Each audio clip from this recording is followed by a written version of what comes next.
Hello, ladies and gentlemen. Today we'll be understanding some systems concept and like how sometimes things keeps on escalating and how like it's a system dynamic for the things to escalate. It's not something that's happening by itself.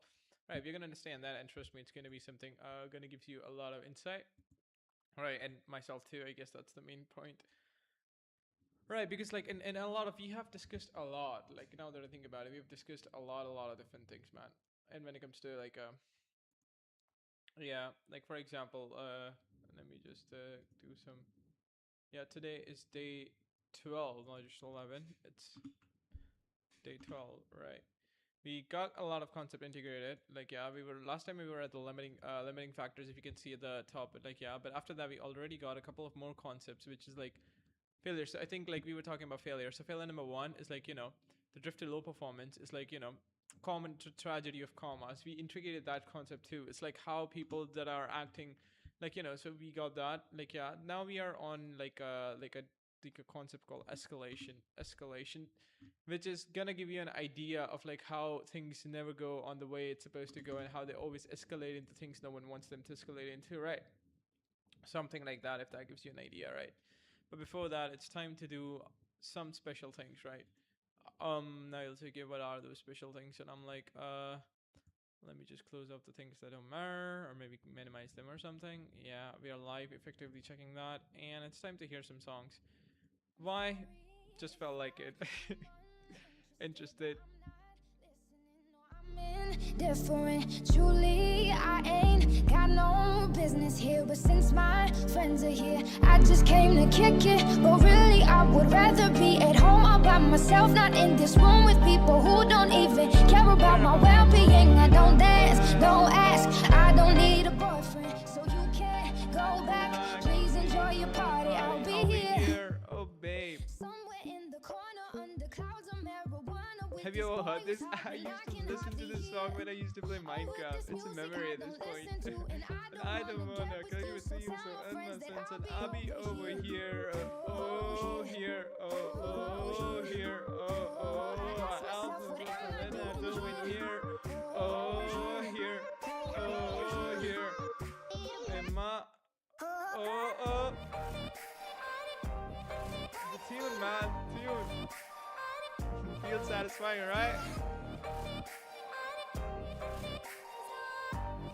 Time to get back to it. Okay, I mean, almost fixed my sleep schedule. I mean, fuck, there's like still, I couldn't get it right yesterday.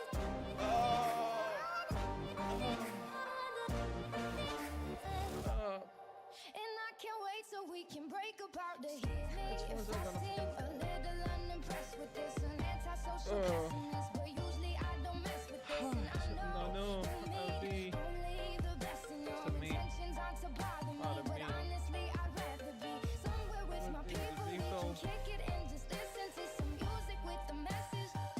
Yeah, now we are high energy. It's time to get back to our work, ladies and gentlemen. Like some real work. Okay. Yeah, so as you can see, like, yeah, we are here on the topic of escalations, I suppose. All right, so I'm gonna take up my pen, right? This pen is really efficient.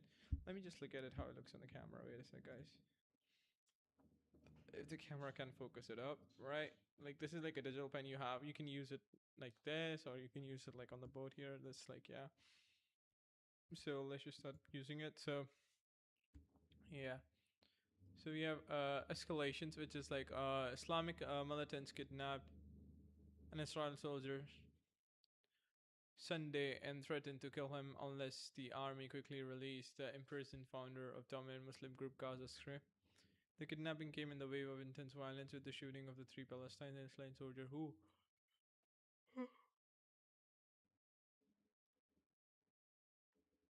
like is the name is the Sunday or like Sunday or something, or it's like on day Sunday, like what is like an Israel soldier Sunday. And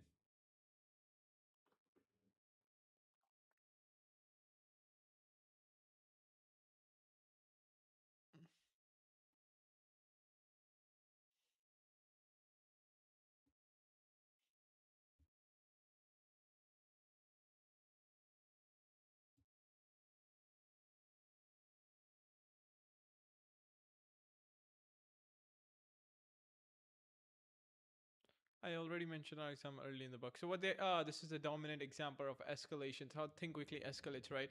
So you have like a what do you call it? Like a terrorist organization, and that their founders are actually getting like their founders like kind of like trapped, right? So it's kind of like giving them the stress or something, and that stress kind of like causing them to escalate. The party do not give it, they escalate more until some response, and even if that response they escalate, and they keep on doing that because they got no choice, right, or something like that. Yeah. Explanation, yeah, the system of fighting kids. You hit me, so I hit you back a little harder, so you hit me back a little harder, and pretty soon we have a real fight going on. I'll raise you, I'll raise you one is the decision. I'll raise you one is the decision that leads the. Like, yeah, it's like it increased, like the system increased, the stock increases just by one, and that just one increase in the stock causes, like, I increase one, you increase one, I increase another one because you increased one, so you increase another one in response to I increase one, and now we have a real escalation going on. Escalation comes from reinforcing setback by competing actors trying to get ahead of each other. Oh yeah, this happens in competition too, right? Everyone's trying to get, so it's like escalation. Everyone's like trying to take harder, work harder, or something to get. So it's like, yeah, the goal of one part of the system or one actor is not absolute like temperature. Another part of the system, another actor. Like many of the other system trap, escalation is not necessarily a bad thing. If a competition is about a desirable goal, like some effect computer or a cure for AIDS, it can hasten the whole system toward the goal. But when it's escalating hostility, weaponry, noise, irritation, or this is like an indices trap indeed. The most common and awful example are army races. Those people on Earth were implacable enemies live constantly at the edge of self-reinforcing violence. Each actor takes its desired state from the other perceived system state, and it's known as but keeping slightly ahead of the Jonas. For you exaggerated the reports of each other's arraignments in order to justify. So, what does that mean?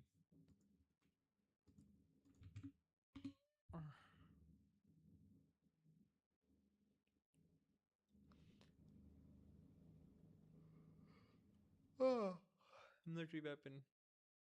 National armaments could be kept at minimum. Okay.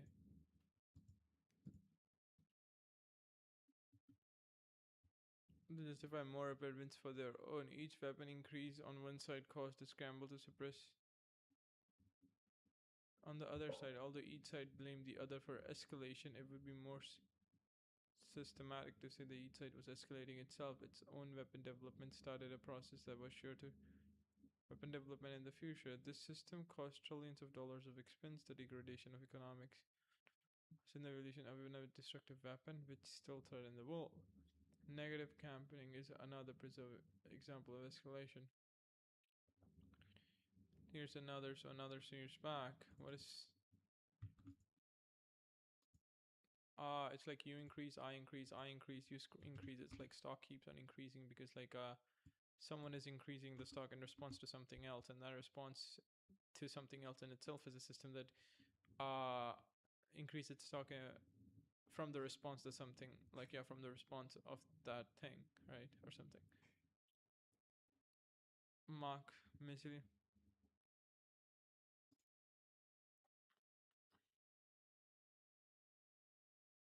So what until the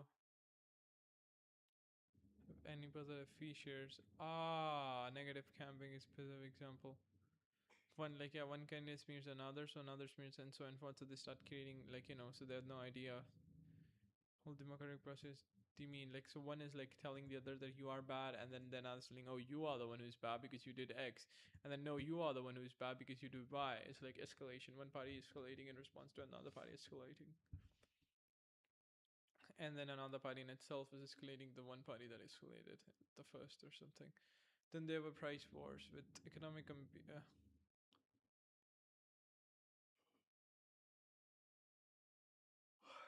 until both sides are losing money, but neither side can easily back out. Underpricing another, which caused the other side to cut prices more, which caused the first side to yet again until both sides are losing money, but neither side. Escalation can end up with bankruptcy of one of the competitors. Let their bids for the attention of consumer. One company does something bright and loud and asserting, does something louder, bigger, and basher the first company outside that. Advertisement becomes even more persistent in the environment, in the mail, on the telephone, where it's more noisy, more intrusive, until the customer sense are due to the point at which almost no advertiser manages. I mean, when I'm building my first app, I need to like, to make it efficient, I need to like, yeah, escalation and importance. Like someone buy, it's like happens in like self-reinforcing system too, right? Someone buy at the start. All right, control Z. Actually, where is this big map? Let's just go somewhere where we can find some space. It's like someone. Okay, that's not too small, right? Yeah, that's actually slightly big, huh? We can even go smaller. So it's like, yeah, a slightly out. Yep. So like the whole idea is like that you have one thing that feeds to another that feeds to, and like, yeah, so it's like, do you have one stock, like, let's say you have one stock and you're trying to maintain this, right?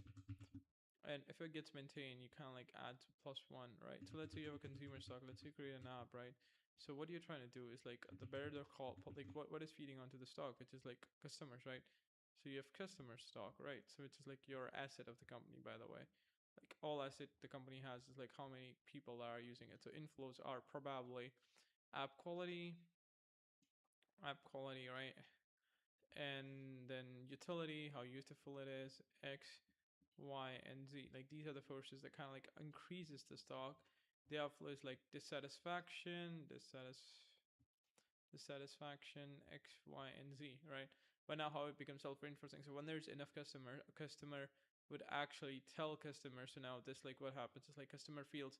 So when customer doesn't feel like, when customer feel like it's good, right? It comes back to the app, right? It never leaves the app because, so when customer feels like, okay, the app is really good, like, yeah, it comes back to the app, but it does something special to itself. So what it does is like, when it feels, it kind of like goes on to other people which are not part of the stock, which are the part of the global stock, which is like population, same like them, population. What they do is they tell them that this is good, which kind of like makes them come here, so they leave.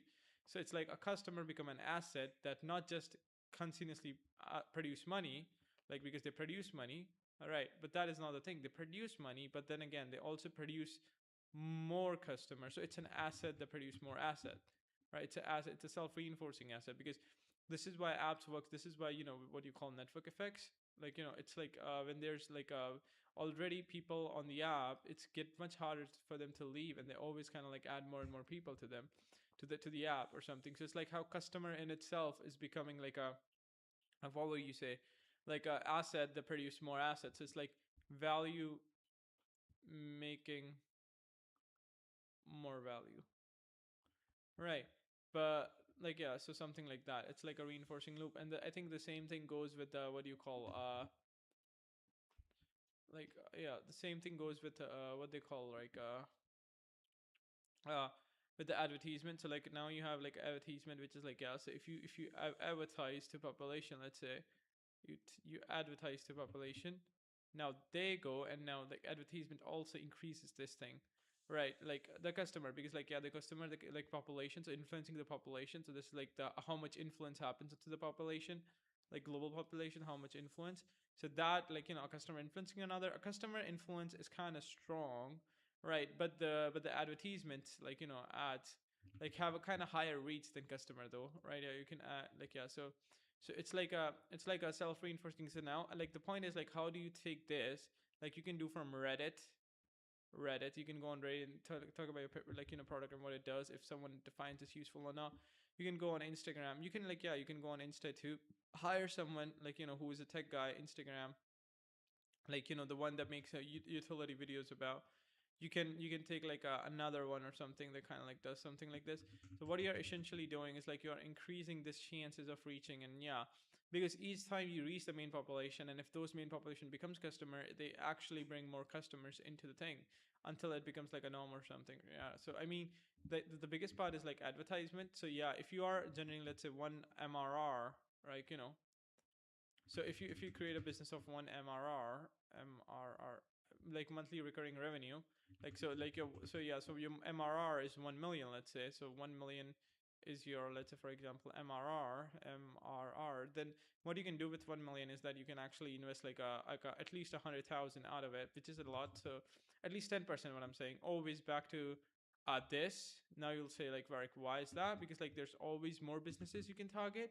There's always more customers you can target when it comes to like, yeah. So when you do that, the customers increases, so that means your asset, because at the end of the day, customer is the asset that will actually generate cash flow, right?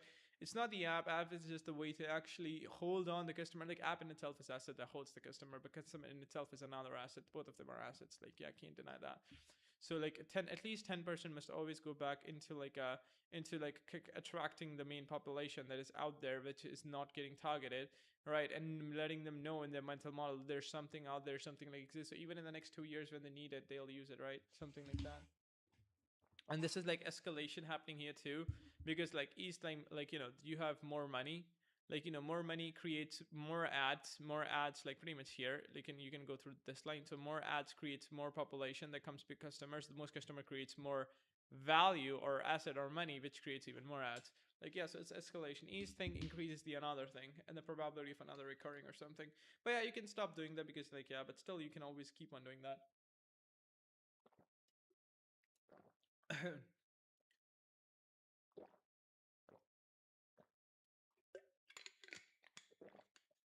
Hmm. Yeah, though I did realize a lot of businesses work efficiently well if they're working in B2B, right?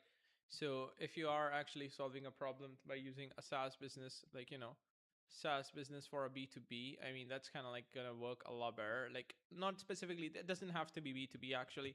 What I'm saying, for someone who has money,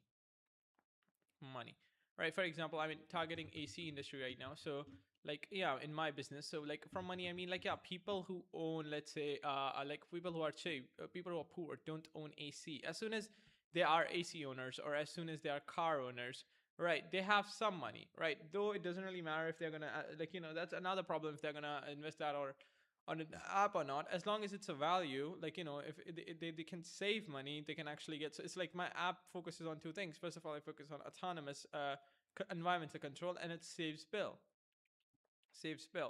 All right. So like, oh yeah, I do want to know how much bill can we save. It saves bill and it works on autonomous. So it targets, one targets like, people with luxury who wants luxury, and another targets people who just wants, yeah, because like you cannot have like havoc, like, they call it havoc or something, like havoc or rack or something like, this is the spelling engineerings, to like create an entire system for them. Like, you just can't have that. Like, you can just have one AC and they fix it. So something like that is kind of true too, I suppose, if you get what I mean.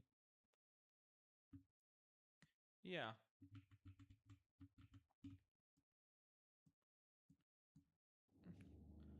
Escalate their bids for attention of consumer. Our company does something bright and loud and asserting.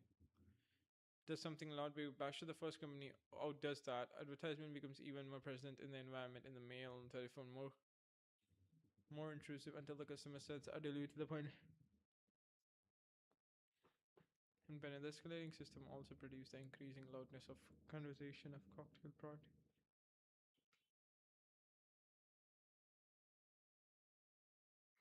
Yeah. Yeah. It's like, yeah, money. Like, yeah. So I think the point with this service is, the AC service, is that you never need to. You just need to target some YouTuber that is like, yeah, that attracts people with money. People with money, even if it's kids or even if it's adult. Like, because as long as they have an AC problem, they'll gonna get into it. So like, how to get people with money who is willing to want AC problems. So yeah, like there's AC problems, and then there's money, right? Like, yeah, best way to advertise for free is like, I think that's Reddit. I think a lot of people are advertising on it. Like, yeah. So it's like Reddit too, but then again, that is not the only thing that we have on the surface. But I don't think so. It wouldn't be that hard to advertise, and that's a future problem, not a problem to think right now, honestly, at all. Right. The escalation systems also produce. Oh, today it's kind of more heated for some reason. I really wanted to sleep early, but because of my fucking girlfriend. Yeah, man. I can't even give break up just for sleep. Because everything else is kind of really great. Yeah, tonight I'm gonna sleep early, man, and make sure. Like, yeah, I'm trying my best these days to actually not target night. And yet, for the last couple of days, I didn't, but I still ended up doing that, and I regret it now too much. Advertised companies escalate their bids for attention. I guess, yeah, that's escalation happens too for us. Like, we do not plan to actually wake up till day, but it's like the incentives makes me stay 10 minutes more, which creates another incentives for her to stay 10 minutes more. It's like, so it's like, if you were to say time, like, what is like a. Okay, I did realize that. Okay. So if you were to like what kind of thing is escalation? It's like time consumption, right? So it's like what is making us stay or steak, right? Like steak, right? And a call or something. So she calls it like there's like a more pleasurable the call is, like more pleasurable, more rewarding, more vulnerability that comes at night automatically, more X, Y, and Z kind of stuff. Like the more that is, right? The harder it gets. Like I think that she gets into that mood after one, after one. So cut the call at 11. Yeah, so it's like like yeah, so it's more like in like you don't actually want to stick. No one wants to stick. No one has classes tomorrow or work, but it's like if you were to look at it, it's like from it's like pleasurable talks, like pleasure, pure pleasure, right? Pleasurable talks, sex talk or something, and like not sex talk. It means like oh let's have sex, but something like that, like oh yeah, like how it would feel like to kiss someone or kiss the partner. And then there's like what else which kind of like allows you to stick, which and then there's like not nothing to talk about. Nothing to talk about is like what's create like decreases the time to stick. Nothing to talk about, something that happens like or maybe you're bored or maybe you're busy, right? Or maybe you just are feeling fucking sleepy, but that can get override by like pleasure, sex talk, laughing. Oh, you laugh a fucking a lot on calls. Laughing, you know, vulnerability when people gets vulnerable or something. I don't know why people get vulnerable, man. Vulnerability or something. All right, we got that. We got all of this into the mix or something. Why it's so fucking thick? Can I not have this?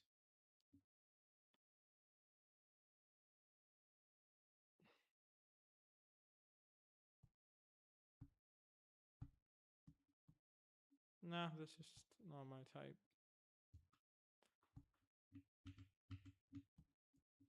Yeah, this is just my type.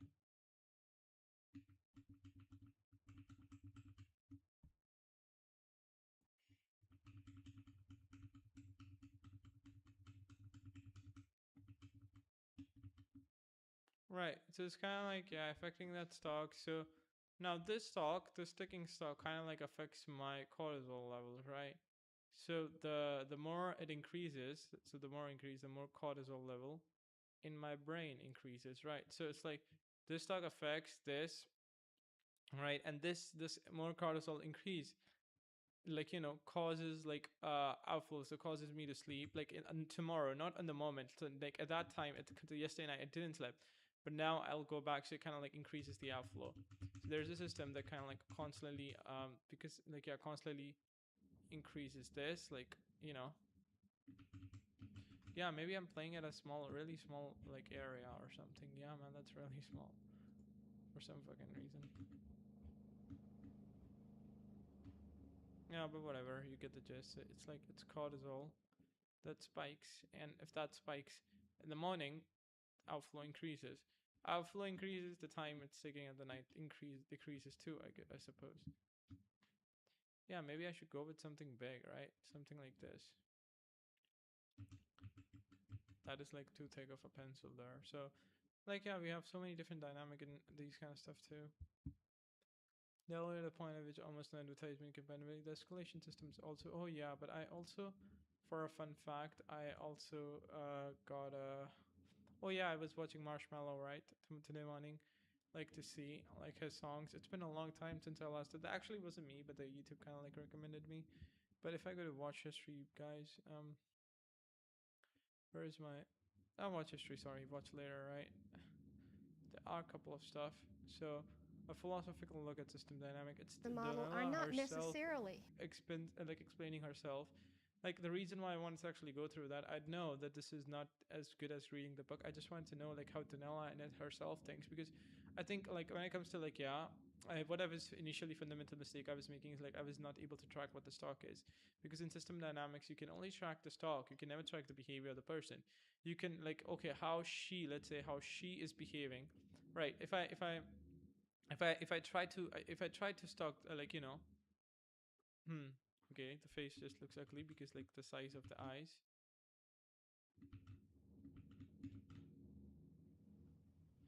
Right. So like the thing with this is like that how do you like you know if like you cannot know her behavior, you can only know what stock she's maintaining. Or when it comes to me too, it's like you can only think from, because like as soon as you start thinking in terms of like okay, how is she maintaining herself, right? Then what is the stock here? It becomes like, okay, how do humans maintain themselves? They maintain themselves by let's say by eating, right? But she's maintaining energy, which is maintaining her. So actually, energy is a stock, you can say, right, guys? Energy is another stock. But then again, you'll say, okay, then energy maintains what? Energy in itself. She maintains energy, then energy maintains skill, health, brain health, and study health, and stuff like that. So you see what I'm saying? Like, there's multiple, like, you can never actually compress, like, you can only look at from the like stocks perspective. You can never go and say, okay, how is she maintaining themselves, or how this system is maintaining. As soon as you start saying how this system is maintaining itself, you lose the track of the system. You should say, oh, how stock is maintaining or getting maintained by using this system, or like, yeah, by surroundings. What is like, yeah. But always remember, stock are never maintaining themselves, right? Like it never does. Like they are not actually forcing anyone to maintain or something. It's just that they go increase. They increase if certain specific things happen in the surrounding. They decrease when certain specific things in the surrounding. It's just state transitions, right? So like it's not like one day, let's say, energy wakes up and starts to maintain itself. No, and there's like, yeah, so if you are a human that kind of like consumes energy, so you eat food that kind of like increases it. Like, let me just zoom in a little. Right, so when you have energy, right, so it's like one day you eat food that kind of like increases it.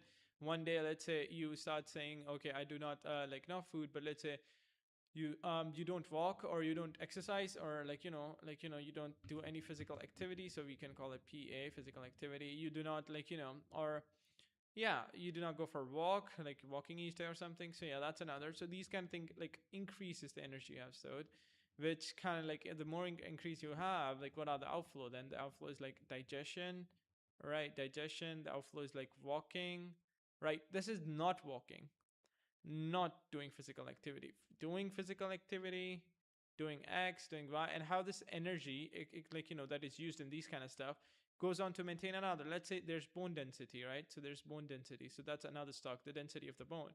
That stock gets increased when you do physical activity or exercise. So energy gets depleted, but when energy gets depleted, it goes into this stock, which improves this, and this stock decreases the energy, right? So it increases the inflow of the energy, because it decreases the energy required to do physical activity or workout or something. You start to see what I'm finally saying, right? It's like how these stocks are continuously related, but when you start thinking in terms of how she's getting stronger or something, you lose the sight. You literally lose the sight, because yeah, right, guys? Yeah, think in terms of absolutely stocks, nothing else but stock. That's how system thinkers functions, not in terms of human our behaviors. Causal, but are simply correlated. And that means that two elements that are connected in the model vary together. Why is she so tender? In some way. But not necessarily because one causes the other. They simply are associated together. The best way to illustrate that is with an example. The lights down on that, just a little. And you should be able to ask a system dynamics system maybe say something about. Okay. It would be a difficult task for me to do. It's kind of like describing the lenses in your eyes, which you never see, you only see through. Modeling philosophies are very much that way. I use the underlying assumptions of my method without much thinking about them, just as a physicist doesn't think too much about the very basis of physics, or the mathematician doesn't really question 2 + 2 = 4. He just goes ahead and uses it. Well, I have this problem too. There are some very deep assumptions in system dynamics. I'm going to try to pull those out today and tell you about them. There are probably some I don't see that you will see as we go through examples of system dynamics models. And so what I'm telling you today is probably not complete. It's the best that I can do as a person who is immersed in this field of modeling. System dynamics is called dynamics because it deals with how systems change over time. That is, there are a number of different modeling schools that can be divided into static or dynamic. Static models try to express something about a system at one point in time. System dynamics is interested in how systems change over time. And so anytime I see a graph of some behavior of a system with time on the horizontal axis, I get excited because that's the kind of a system that a system dynamicist can maybe say something about. Okay. The system part is also an important part of the name, and it's to be interpreted in the way I defined system last time and in the way your readings, such as Laszlo, define system. It's interested in systems as a whole. She's married. I don't know why am I commenting about that. I fucked me. I really don't know why I commented about that. The characteristics of individual elements in the system. It is an attempt to take the systems philosophy as the two readings from last time laid it out, and to make it concrete so that you can explore whole system behavior using the computer as a tool to help you do that. Now I'm going to talk about four of what I think are the most important aspects of how system dynamics does that today. And those four aspects are causal linkages, feedback loops, rates and levels, and structural behavioral relationships. You don't have to write all that down because I'm going to go back over each one in some detail. So let me start with causal linkages.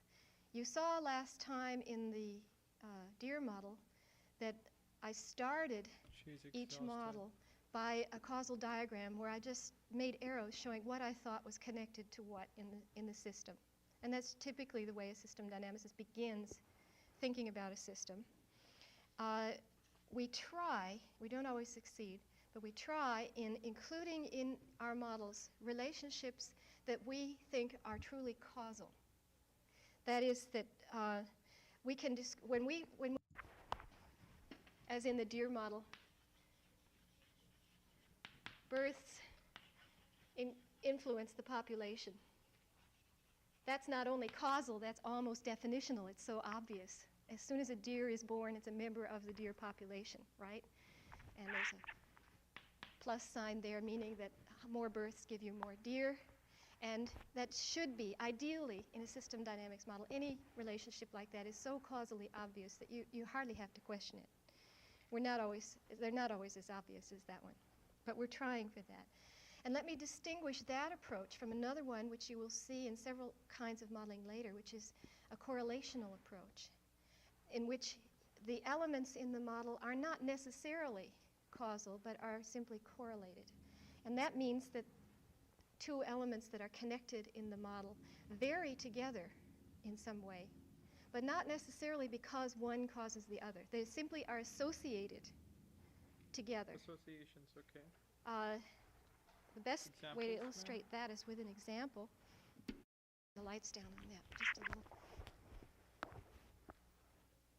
This is a graph taken at one point in time for as many nations in the world as we have data about, of doctors per person, per 100,000 people in the population, versus vegetable calories available in the diet per person per day. In other words, this is a measure of health services per person. This is a measure of food available per person. This is all in the year 1971 for various countries of the world. Here's Russia, the USA, Germany, Brazil, India, just to give you an idea. Now this is just, at the moment, it's a scatter diagram. It just takes whatever the health services were and plots them against whatever the food was. I've drawn a line there which indicates I see some sort of correlation between those. It seems that countries that have low diets, low food, are also low in health services, and countries that are high in one are high in the other, although there's much more scatter on the high end than there is on the low end. Now, You can do a lot of statistical analyses on this kind of a plot. In fact, we will do that later in the course. The question comes, if you want to make a model that has health services and food in it, how do you connect those things? Because here it looks as though they might be connected. Well, one thing you could do is write food is connected with health services. But how do you know you might also, maybe the arrow should go the other way. Maybe health services are connected with food. And in fact, what I would say, and this comes essentially from intuition, is that neither of those things causes the other, that they're correlated, not causally related. And that probably, if I were going to put those things in a model, No, I it's would because like have something else, like perhaps like food services and healthcare, right? So it's like you're tracking two different. It does make sense that they're not connected, but then again, like if you were to think about it, let's say I have food, right? I have food. Let's say I have food, right? Actually, I don't have food. I have sex, right? Just kidding. So I have food, right? Food. Right. So I have food, right? And then we are saying food are related to health services, which are gonna go for HS, right? But let's say food leads to better food leads to better nutrition. Nutrition leads to better health. Better health leads to more more work like the people can do, right? Or better economy, right? But better health leads to better foods lead to better nutrition. Better nutrition leads to huge amounts of glucose. Right, higher the glucose, right? So you have glucose. Glucose leads to more cognitive power. That means more studying that people can do. More studying equals better doctors. Better doctors means better healthcare. They are causal to some degree.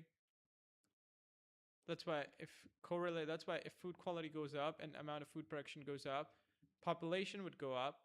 Population goes up, like the surplus calories, like the surplus calorie you have to think, because brain is like a black hole that consumes huge amount of calories. It's like takes 20% of the body weight, right? But has like 80%, like takes 80% of the glucose or something. But no, it's like I don't know the numbers, but fuck, that doesn't really matter. As the food quality goes up, the glucose available to the brain goes up. That means the thinking that the humanity can do goes up. That means the chances for doctors becoming goes exponentially up. You see what I'm saying? How one thing goes up, all right, that creates another things to goes up, which in the long run, like if you look in the long run, creates a very weird dynamic. So you have health that goes up. So the start, nothing happens to like a health sector, nothing happens, and once like it would be not something like this kind of a graph. Like it would be something like if I really try my best, it would be something like, guys, if I let's say this is my first time ever using this. Yeah. So per se, so if this goes up, let's say the food quality is going up and the food production is going up and stuff like that is like non-linear increases, then at the start nothing would happen to the healthcare, right? But then again, as it shoots up, right? The healthcare, like because it takes 5 to 10 years for the healthcare to catch up, like because it takes about a lot of time to make education systems. It takes a lot of time to make to children smarter. So you have like a what do you call? Okay, I don't. Yeah, education system. It takes a lot of time to build education systems. Takes takes a lot of time to hire teachers to teach other people. So yeah, it takes teaching, maybe let's say for 5 to 4, sometimes it's in doctors it's 10 years or something. So that time, so it this 5 years mark, nothing would happen. You would have barely some progress, like barely. Like at the 10-year mark though, like once the institution became there would be some progress. After 15-year mark though, every it will it would and after 20-year mark it would be something that's skyrockets too, right? So you see what I'm trying to do here, I guess, right? You guys see you're seeing over time it's kind of skyrockets non-linearly or something, right? In 20 years or something. So just about, because you go about 20 years ago, I still remember when I was a kid, there was not much doctors, not much hospital, but right now there's so many doctors, so many hospitals, so many different stuff. happening. So it's like, yeah, that goes non-linearly up too, right? It's like, but that happens over time or something, right?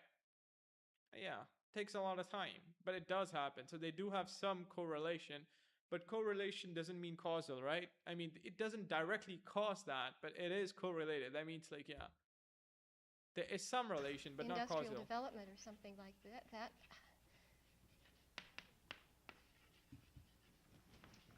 causing both of those things. Therefore, they are linked. Sorry, let me put that up so you can see it. They are linked, but they're not necessarily directly causally linked. They're linked through a third factor. Since they are linked, it's possible to link them in a model directly and say when food goes up, health services go up, or when health services go up, food goes up. That's probably not a false thing to do. But a system dynamicist would try to do it in a causal way, such as that. And that's a hypothesis, of course. We'd have to go on and try to prove it. Just to make that point a little clearer, let me describe to you a model I did make that did have these elements in it. What I was trying to do was to understand how... Like she's taking a lot of breaths. That's because what happens when you're not used to speaking a lot, that happens. I also had that kind of thing. So, but you have to force yourself to speak a lot.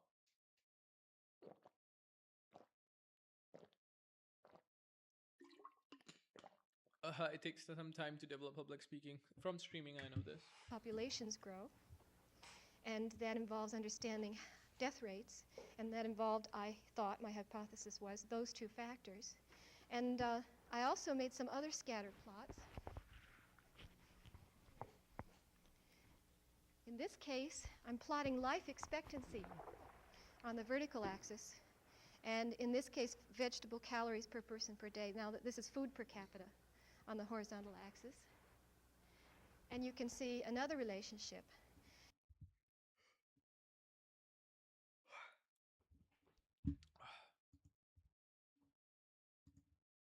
Let me show you something interesting, bitches.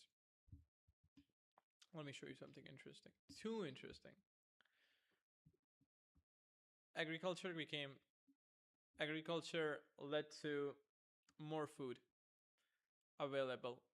More food available for everyone to eat. More food leads to more population, which leads to even more food, which leads to even more population. Become a self-reinforcing system, right? More population leads to, and more food, more population leads to, right? More population leads to more food. Once again, control Z. But then more food leads to not just more population, it also leads to better cognitive health, cognitive surplus. So surplus. So cognitive surplus means enough glucose to think for hours that humans do not have to think. Cognitive surplus leads to development of like language, because people can wake up and think about certain things because they had glucose to think about. They're not constantly hunting or fighting the animal, so now they have cognitive surplus. So finally they can use the brain in different things. So that leads to rapid development of education. So education became a power, not just education, but yeah, education and stuff like that. Like how that leads to development of of factories in the future, like factories, how that factory leads to development of education systems. This is personal education per person. This is education systems, how education system leads to development of X, Y, and literally everything in between, right? And how that everything in between start to create like a reinforcing loop and start to ended up creating things like AI, computers, X, Y, and Z stuff. So it all started with bomb agriculture industry, ruin the food source.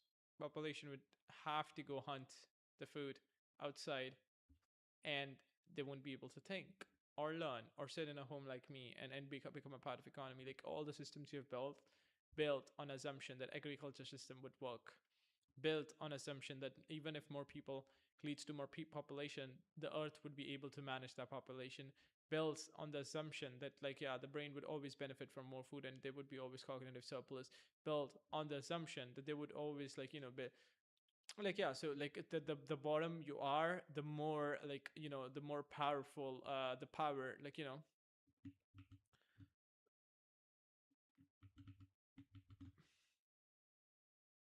powerful it is. because like look, it took Indians thousands of years, right? Thousands of years to actually build their daily food structures.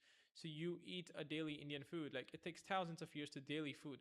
So it's like daily food literally contains, like, from vegetables to all the different Indian foods, like they contain a huge amount of like protein, like vitamins, like antioxidants, right, and stuff like that. All of that stuff, they build it up for thousands of years. So now a human constantly doesn't have to think about health.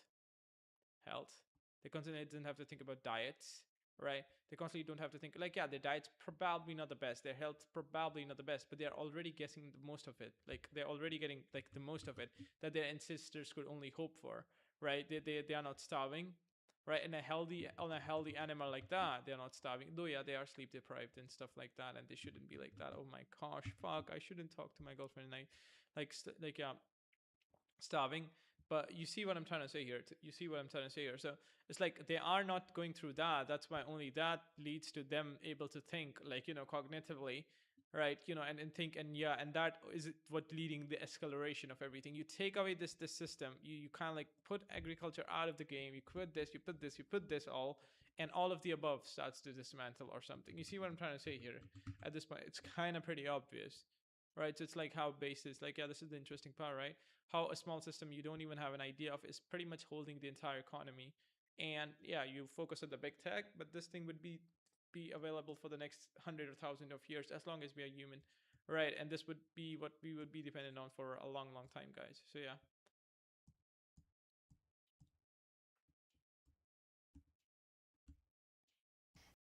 It's not a linear relationship, and this is another distinction I should make right now, the distinction between linear and nonlinear relationship. Today's temperature high. It's clear from this graph that if diet has an influence, a causal influence on life expectancy, it doesn't have a linear influence forever and ever. That is, you give people more food and more food and more food, and their life expectancy keeps on going up in the same proportion. A linear relationship would look like that, or like that, or like that, or something. But it would tell you that you keep giving people food and they will keep on having a longer life expectancy. This relationship is clearly nonlinear. It's another nonlinear relationship between health services and life expectancy. And this is common sense. It tells you that if you give people a few doctors and hospitals, their life expectancy will increase very fast. But if you give them more and more and more, eventually you get to the point where, in fact, giving them more has no effect on life expectancy at all anymore. Mm-hmm. And causally, intuitively, from what you know about the world, that makes sense. Okay. Another thing about the causal relationships included in system dynamics models is that we very often make them nonlinear. We expect them to be nonlinear. We sort of rejoice in nonlinear relationships.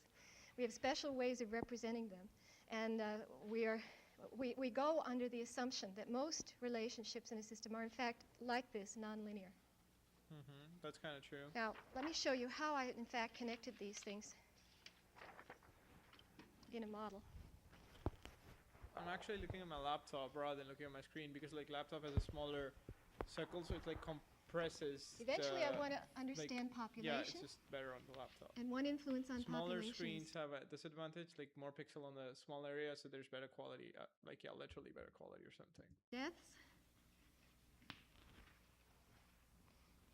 which is in part a function of population itself. This is people dying per year. And there's some mortality rate, she's literally using which is the probability of a person dying. And I've assumed that that's a function of food per capita. Oops. How do you read? More food, less mortality. So that's a minus sign. And health services per capita.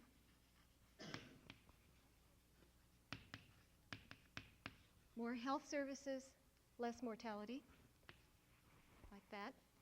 Both of those things are per capita, which means they're divided by population. Ah, she has done a really good job. Love you, Donnella. Aha, if you were born in my time, I would marry you and break up with my girlfriend. But once again, the main thing, like she says, I did realize, it's like when you're trying to maintain stocks and when you're like trying to calculate like stocks, right? What you did realize is that there's minus and plus. So you can say, okay, this actually plus the stock, this actually minuses the stock, this actually adds the stock. So rather than actually create this basic childlike system like this, you can actually go on like this, which is very much more efficient when it comes to transforming information and like quickly create a graph or something specific to that, I suppose. Yeah, which is kind of good for us, I suppose.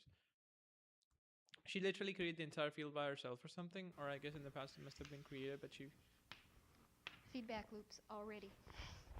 Okay. Haven't even come to them yet. There are feedback loops there. Where does food come from? Food per capita No, comes food from back is like food how divided by population. okay, I forgot what feedback loop or like how stock maintains themselves or something. Key, save me, buddy. Like the exact definition, I forgot. Yeah, I need to get some like a definition on anti-fragility too from ChatGPT actually. Let's just remove them. ChatGPT, could you give me some Enki ready definition for fragility and anti-fragility? Like because like I kind of like use this application called Anki, right? Anki, if you know it, right? I'm just speaking too much, and like yeah, still not inky. It's kind of like catching that. Fuck it. Like you need to increase the volume, guys. I'm increasing the catching volume. Sorry for that. Just for a sec, because like Whisperflow doesn't work if the volume is not at the max or something. Let's see who gives a better one though. ChatGPT, what I want you to do is like I'm studying anti-fragility and fragility. Like yeah, give me Anki ready, like you know, notes to actually remember that definition, right? Like yeah, and a couple of like because like there's this book called Anti-Fragile, and what I want you to do is like create all the most asymmetric and keynotes. Like yeah, look up notes. Like yeah, there's like yeah, so like you have like yeah, just like yeah, maybe a deck for me that I can just like yeah copy paste into my Anki, right? So that I can like you know browse through those yeah. I don't need a lot. I just need more asymmetric terms with most asymmetric understanding, right? Like you have the front and back of the note. I think if it gets, yeah, it never gets there, right? Yeah, by Nicholas Taleb, right? Like like his book Anti-Fragility, from that book. Anti-Fragility, not interfertility or something stupid bitch. Yeah. Let me just Control C and enter. Control V and enter. Maybe I should stop saying ChatGPT or something at this point. Something is out by volatile. Oh my gosh.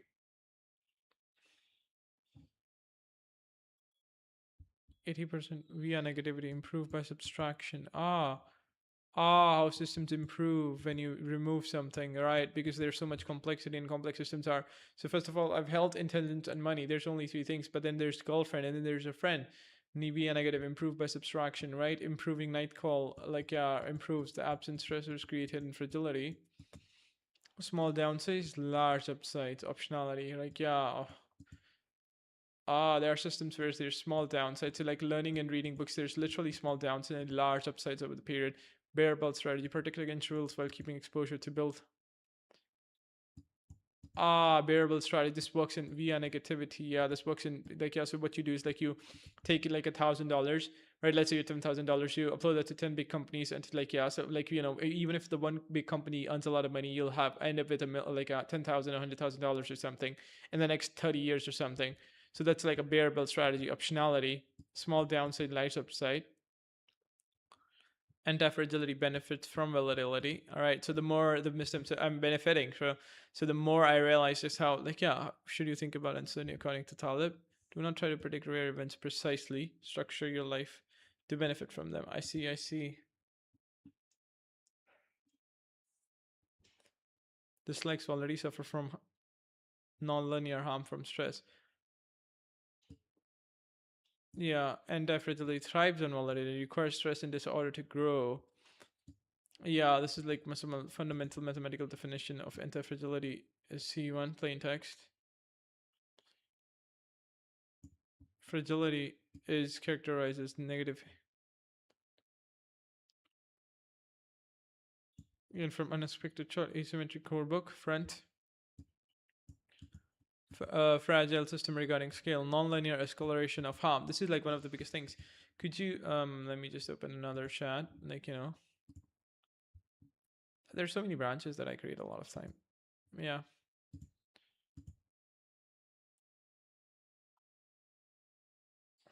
I just can't imagine a future without AI and using AI. Literally at this point, all of my learning, all of my understanding of different concepts, all of my notes, all of my help from the things I don't, all of that comes from all of my all of my learning comes from AI. Literally all of my learning comes from AI. Everything, everything, all of my learning comes from AI. I'm not kidding at this point. I just can't imagine learning without AIs, man. I just can't imagine learning, building anything without AIs anymore. Literally, I am getting dependent. Even if they ask 10,000 rupees per month, I would pay it. Like, literally, I'm not kidding at this point. Though I don't even have the money to pay it. So as long as I literally don't have, but yeah, I would cry for my dad to just pay this for me. Like, literally, I will cry and beg him that nothing but just give me the AI, just one AI or something. All right. This is how AI is helps you in learning, helps you. But yeah, if AI becomes your thinker, you die, right? Yeah. Uh, could you explain everything like fragile, robust, anti-fragile? Give me some, especially give me examples. I mean, give me like really, really great examples.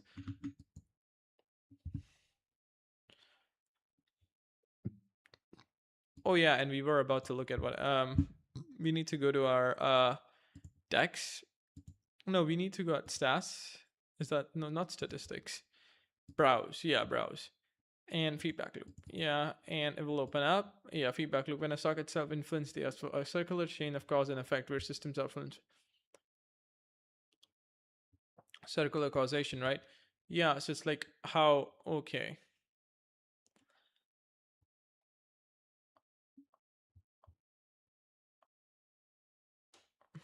But I still never get what feedback loop, to be honest, is. You can call it circular causation. It's like how.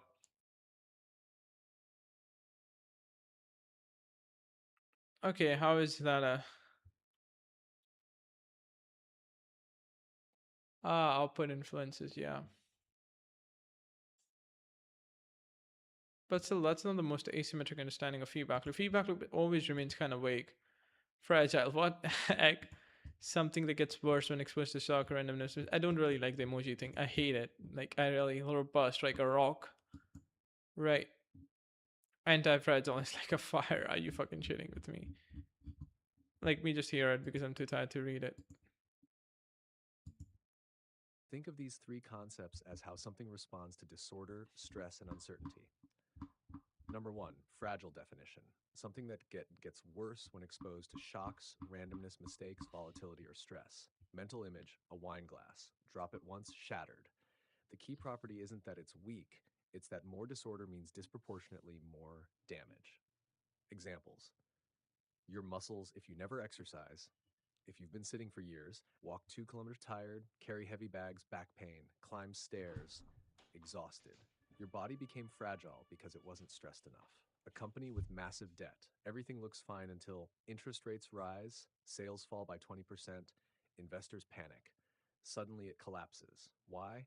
Because small disturbances create huge consequences. A student who only studies predictable questions, he memorizes last year's papers. Exam changes slightly. Panic. Knowledge was fragile because it depended on one specific environment. A porcelain cup, small fall, slightly bigger fall, broken forever, irreversible downside. Taleb would say, open quote, fragility means being harmed by variability, close quote. Number two, robust definition, something that withstands stress and remains largely unchanged. Mental image, a rock, kick it, nothing happens. Examples. Cash reserves, suppose you have 5 lakhs saved. Lose your job for 2 months. Car breaks down. Annoying? Yes. Destructive? No. The shocks don't fundamentally alter your life. A steel hammer. Throw it around. Hit nails. Drop it. It remains a hammer. It resists shocks. A diversified investment portfolio. One stock crashes, portfolio falls slightly. No catastrophe. It's built to absorb disturbances. Learning mathematics deeply. Forget formulas. Sleep poorly. See new problems. You still understand the underlying principles. Your understanding survives environmental changes. Robustness says, open quote, you can't easily hurt me, close quote. Number three, anti-fragile. This is Taleb's big idea. Definition, something that becomes better because of stress, randomness, mistakes, and volatility, not merely surviving, benefiting. Benefiting. Mental image, the mythical creature called the Hydra. Cut off one head, two grow back. The attack strengthens it. Shash, examples of anti-fragile. Weight training, lift weights. Muscles experience microdamage. Body responds, I need to be stronger next time. Result, stress, adaptation, growth. no No stress, no. stress equals no growth. This is almost the perfect biological example of anti-fragility. The immune system. Children exposed to ordinary germs generally develop stronger immunity. Completely sterilize everything.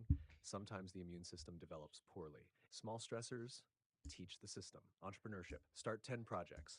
9 fail. 1 becomes highly successful. Failures were Failure. information. Each mistake increased skill and knowledge. The shocks generated improvement. Evolution itself. Millions of organisms die. Some mutations survive. Those mutations spread. Life becomes better adapted. Nature literally progresses through errors. Evolution is one giant, anti-fragile process. Your reading and writing ability. Read difficult books. You get confused. Write notes. Misunderstand ideas. Correct yourself. The confusion itself improves your thinking. Every intellectual mistake becomes training. The gym analogy. Fragile person, never exercises. Workout destroys him. Robust person can handle workouts, remains roughly the same. Anti-fragile person works out, recovers, gets stronger than before. The startup analogy. Fragile startup, 1 bad month, dead. Robust startup, 1 bad month, survives. Anti-fragile startup, bad month reveals problems, cuts waste, improves product, comes out stronger. The relationship analogy. Fragile relationship, 1 disagreement breakup. Robust relationship, disagreement, nothing changes. Anti-fragile relationship, conflict exposes weaknesses. Communication improves, trust deepens. Relationship becomes stronger. The forest example, one of Taleb's favorites. Small forest fires happen naturally. They remove dead wood. Forest stays healthy. Suppose you suppress every fire. Nothing burns for decades. Dead wood accumulates. Then one spark arrives. Entire forest explodes. Small stresses were beneficial. Preventing them created hidden fragility. One sentence that captures the entire book. State, reaction to disorder. Disorder hurts me. Robust. Disorder doesn't change me. Disorder improves me. Or even more simply, fragile. Please don't shake me. Robust. Shake me all you want. Antifragile, shake me, I grow because you did. I grow because you did, right? Like this reminds me of like how there are a lot of time when I fail to actually maintain. Like in the past, I've actually kind of like quitted all the addiction, but this time, the problem is humans, and they kind of like taking my time away from me. I'm not able to manage the time and not able to manage my learning or something specifically like that. Yeah, not able to focus for 3 hours a day. The diet is not getting good. All right, a lot of problems. Improving my diet simultaneously in the background, improving my gym workouts, like not right now, but yeah. But I think there's another thing that he said, like, yeah, via negativity, improve by subtraction. A lot of time you do improve by subtraction because there's only so many things you do. Intelligence, money, and health. There's 2 things matters again and again. I'll repeat that a million times. Nothing else seems worthwhile living in this meaningless universe, right? Right. I mean, health kind of like protects you from like, yeah, but one of the biggest part of health is sleep, right? Ha, babe, my babe always caused me to wake up. Ha, variable strategy. I have to reduce that. I have reduced it. It's not like it's not working out, but I have to really reduce it. Doesn't really matter. Remember, harm by volatility and change by benefits from volatility. Yeah, knowing to how to assert boundaries in relationship, setting boundaries with others. So the more you set boundaries, the more you learn to assert boundaries. This is how my dad also sleeps. Even if my mom is actually watching, I get it now why dad always sleeps and never actually listens to mom. And when mom is begging, he needs to fucking go up the next morning to the job. Like my mom's a housewife, no hate to her, and we have maid, but this realization kind of hit suddenly out of nowhere. Dad always wakes up on the same time and goes to the job, even if like yeah, I'll say sometimes when mom wants to watch a movie at night, he never watches. He always goes to sleep. He always for the last from the childhood, like making me fucking have tears in my eyes. Do I have tears lately? Not because of my like I don't know. Like yeah, kind of give me goosebumps. Well, I'm not the kind of a guy who really loves or likes his dad. But then again, there's some part about the people you can't really deny, right? I wouldn't say he's kind of a smart guy or a healthy guy. He's not into health or smartness or like he's into money though, like not too much, but still slightly. He would like rather want money. But then again, so he's not my type. Or yeah. But then again, see what I'm trying to say, guys. Yeah, this is what competence systems are. They know the priorities. They know, like, because like, even if, and here's the thing, if dad doesn't go to shop early, and if dad wastes times with my mom, wakes up late or something, I'm telling you, my mom's gonna hate the dad. Right, I'm gonna hate the dad, not because like hate, like real hate, oh you're so bad, not, but it's like we would prefer him to be more disciplined, because society, that's how society functions. Like the more disciplined, even if you are, have you ever been to friends and you tell them that you can't go because you have to study or something, and they respect you more the next time you really go, literally, damn, literally, it's because they know that you're competent and you have priorities, and other people know that you have priorities and you are actually sacrifice or can't sacrifice for them, so like, yeah, they respect that. They literally respect that. Fragile, concave. Downsides are massive in fragile system break degrades. Black swan, unpredictable shop, like linear, like, downside, upside, status goes up, subs. Right, cumulative year and tear. Convex, downsides are like, like upsides are massive, downsides are not much. Enough stress. Oh, can I go to washroom for a sec? I'll be just back in a minute. This time really in a minute.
Literally, my workouts are gonna get better over time. My diet is gonna get even more better over time. Trust me.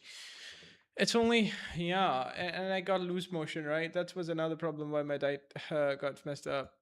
All right, like my social relationships are going good too. I just like, yeah, I don't have much social human connection, which is also good.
Bear build strategy. I would say this is better explanation.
Fragile, like dislikes volatility. Linearly. Control C, Control V.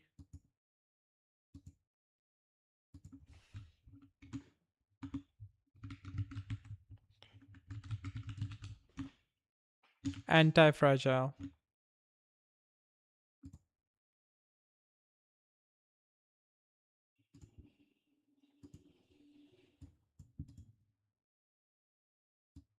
Robust.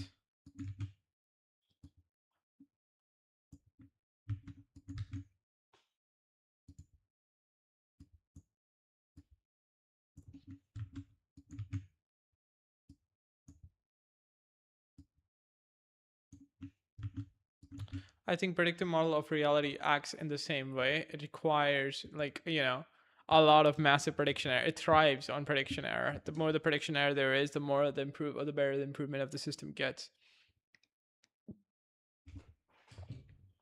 All right, that's why predictive model, that means understanding of reality can always become bare and non-linear, because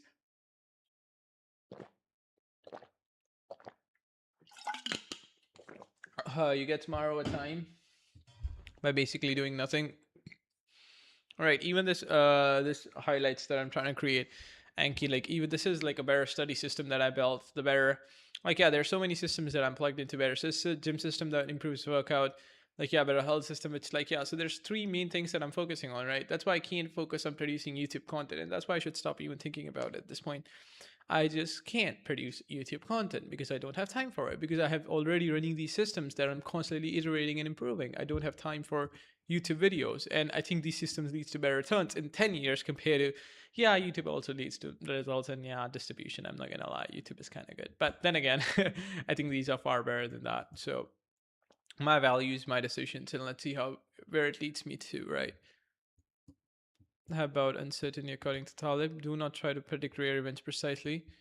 I think I can have as like as a simple note, right? I can just, like, copy this and add like a model notes, and I can like add a anti-fragility.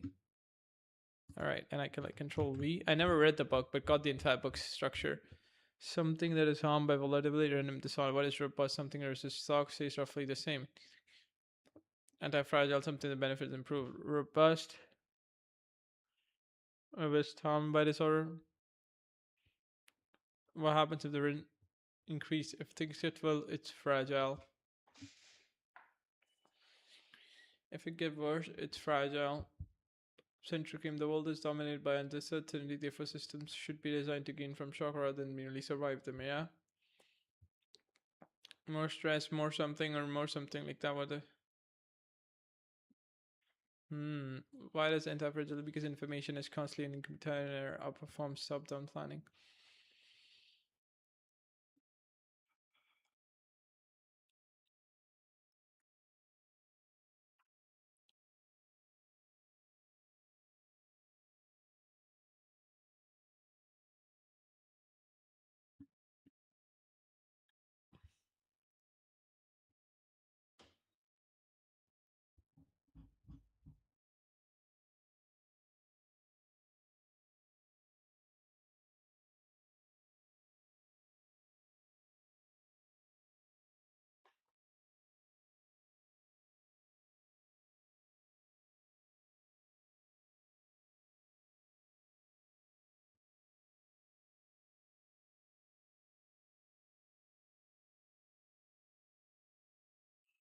Systems are designed, evolutionary systems to improve the variation.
There are things that can permanently ruin you.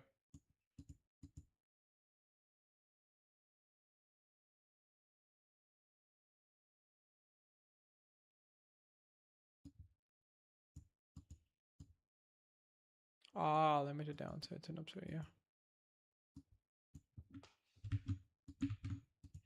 Improve by subtraction. Yep, my system works when I'm only taking care of three things. That's why I had to remove YouTube, man. Not because I disliked it, but even though it had massive upsides. But yeah, not much as beneficial as health. If I remove health, I become more fragile because like I'm exposure to more porn and different stuff like that. That kind of like YouTube would never be able to stop that. Right, addictions and different stuff, and like yeah, psychological stability even when you're extremely lonely, because I am extremely lonely, and the reason why I'm even not able to like my discipline is insane, but even then I'm not able to like control it because like yeah, I have a female attraction, like yeah, it's kind of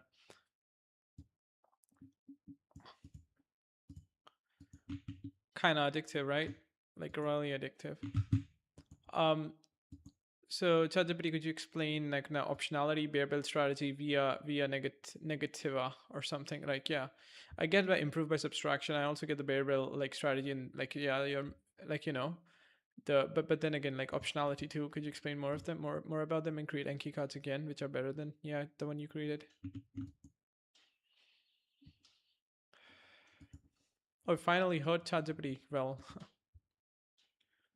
if an upside is having many choices where your downside is limited, but your upside is potentially huge. Okay.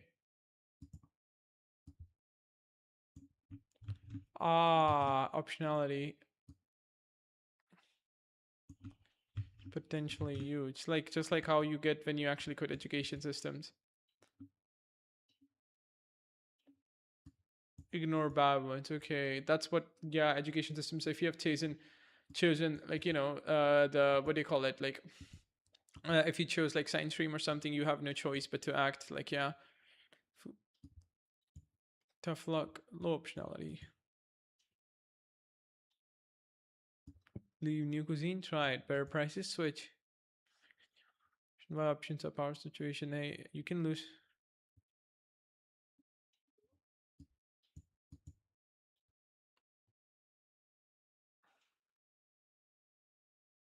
This asymmetry is optionality.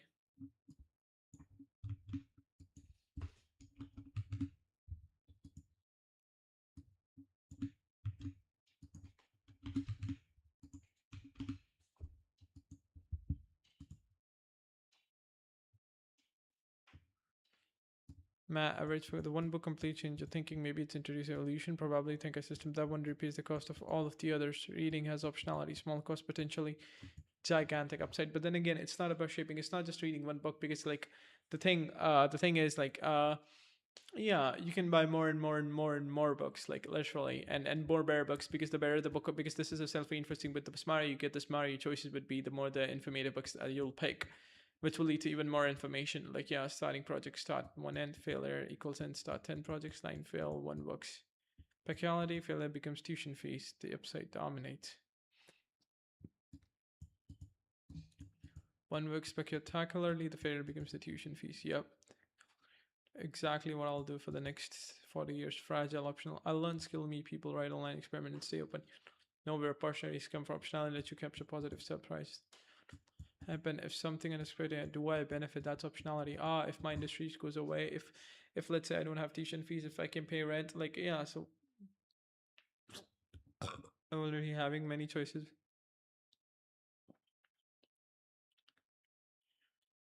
Avoid catastrophic left side extremely while keeping exposure to massive game. Avoid cat. Just wait on both ends. Extreme safety, protect yourself, saving good health, no site control, risk taking. Example, writing online, starting projects, learning new skill, business experiments. Hit the middle. Why? Because people often think it's safe and it isn't. Example, huge mortgage, vulnerable careers, they can be destroyed by surprise. Quits everything, borrows it now. One business idea, fail, ruin. Failure equals ruin. Fragile founder quits everything. Startup example. Founder, keep expenses low, maintain experience with multiplier. Failure equals learning, success equals huge upside. This is what exactly building an online business like. Physical business takes a lot of capital to build, a lot of learning, and a lot of different types of stuff. And this is not optimal strategy, because as soon as you start doing that, you fail, you lose capital, and you cannot start once again. But online businesses don't work function like that. You failure becomes the data. Investing fragile, everything is one stock. Bearable, most money in safe asset, small in speculative asset. Worst case, you survive. Best case, one big change everything. Why Talib like the bear? So no ruin plus.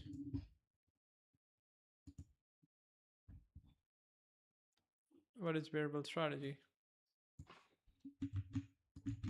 Bearable strategy. Safe question, why keeping a smaller portion exposed to proportionally.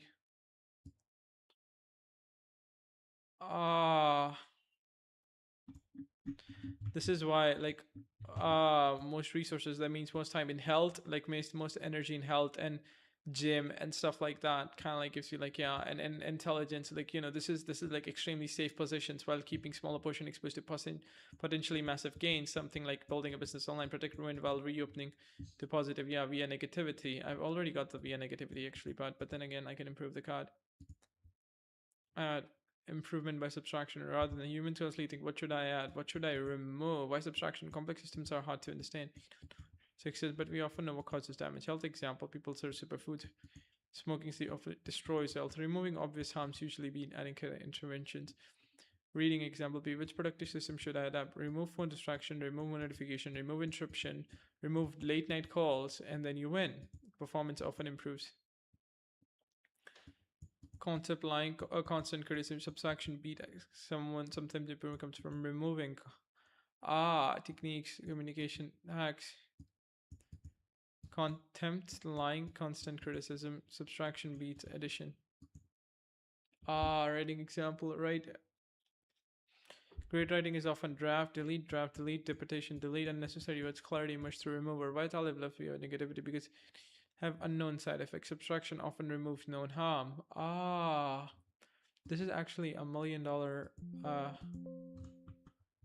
If I were to, like, I'm done actually, but let me just open up the deck again. So yeah, my deck again.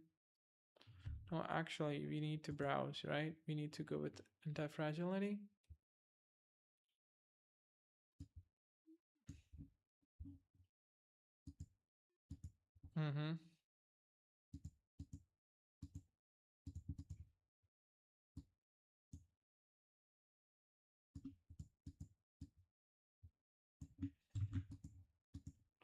Sites, but over time we do, because addition have subtraction, remove known harms. That's why I removed anime, porn, manga, manhwa, even music. But I did end up doing music. Sometimes I do music, but listen to music. But yeah, but remove everything and that add things that are actually beneficial, right? That's why I was trying to force my sleep cycle, but I didn't know the downside. Right, because like changing the sleep schedule. But guys, I was trying to sleep at 10 a.m., but then I realized it never aligns with the civilizational incentives. That's why addition sometimes doesn't work that much. Like, yeah, so rather than, yeah, you can remove bad diet with a good diet. Like, yeah, but that is addition too. Like, addition have, like, yeah, unknown side effects, but you do not know always. Oh my gosh, that's kind of true. Whenever you're trying to add something new, you will have to know what, like, when you're adding a YouTube system, when you're adding a business or whatever you're adding, you need, like, yeah, you do not know it at all. Drug A, side effect, drug B, drug C. Complexity explodes. Stop doing the thing causing the damage. And kick out, what is this?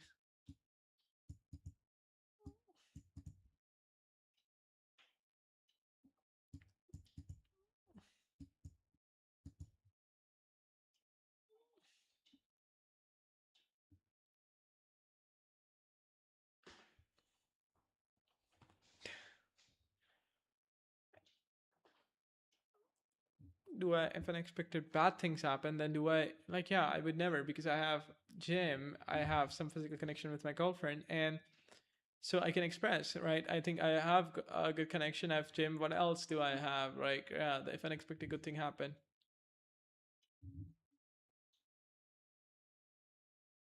A reversible commitment that eliminates choices. Nah. That's why going to university is like a, yeah, moderate looking risk that can still cause ruin. But then again, they are not the best because they kind of like expand state space too and allows you to do a lot of more things. So it's not like it's just constantly removes, but it adds to. Sources of ruin, eliminate sources, preserve options, position yourself green from uncertainty rather than predict it. Prediction often doesn't work.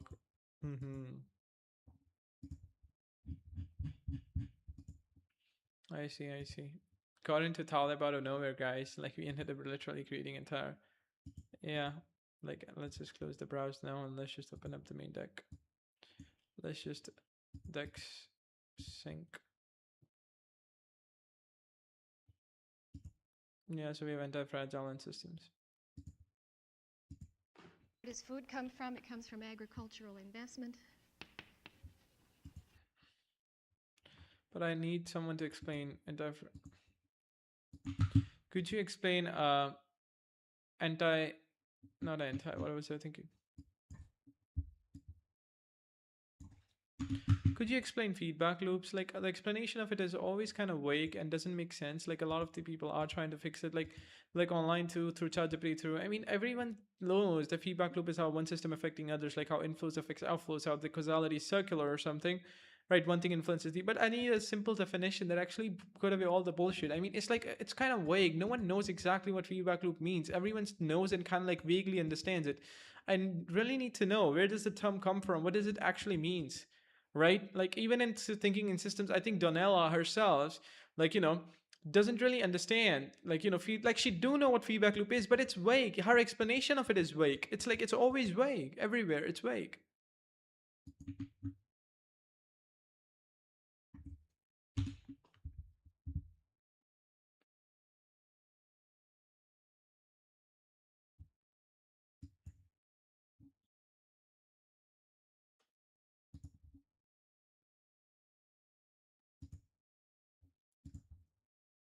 ChatGPT kind of have a better explanation, so I'm kind of biased towards it, but then again.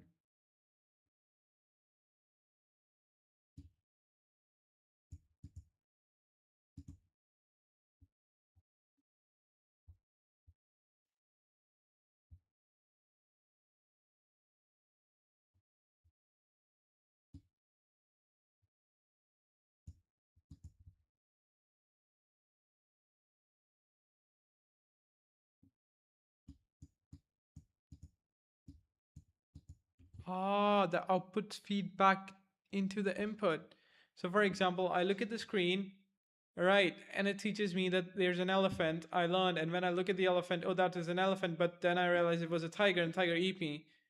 Ah, create consequences, come back. So it's like, circular causality from engineering.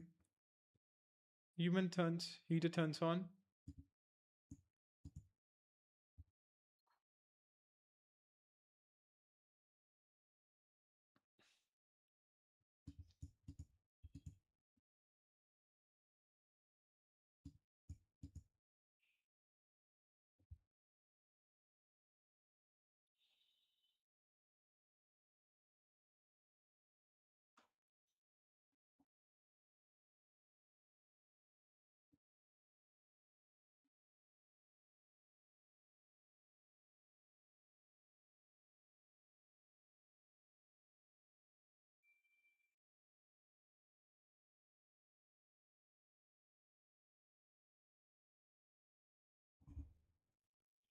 So you take this, speakers for that, this, that, and the loops keeps on going.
It gives a too hard definition.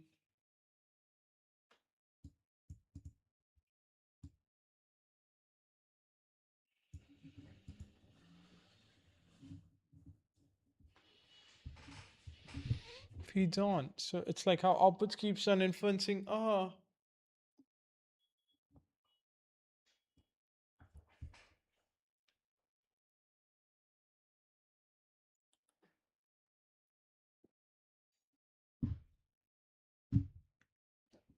So it's like information feeds to escalate something, information feed on to stabilize something, produce them. More population, more people, more farm, more agriculture, more people. Yeah, do want to influence the thing that produced them. Okay, I see.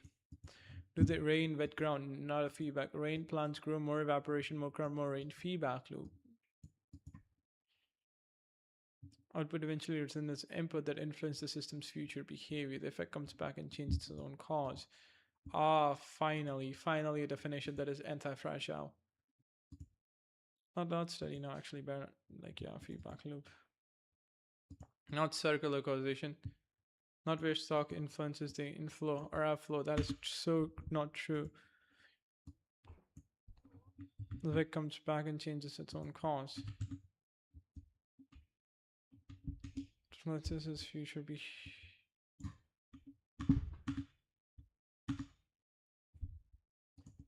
causation.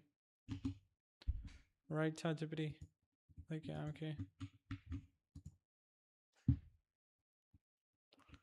Right, so it's like at the end of the day, it's more like, yeah, this is a feedback loop. Equal to vibe economics. So yeah, more money leads to like, yeah, so you invest money, the stock prices go up, you think this company's gonna benefit everyone investors, but then they kind of like show their money earnings and earning crashes, so everyone now thinks like, yeah, so like the image feedbacks, like what causes them, it's like the more stock flow created more money.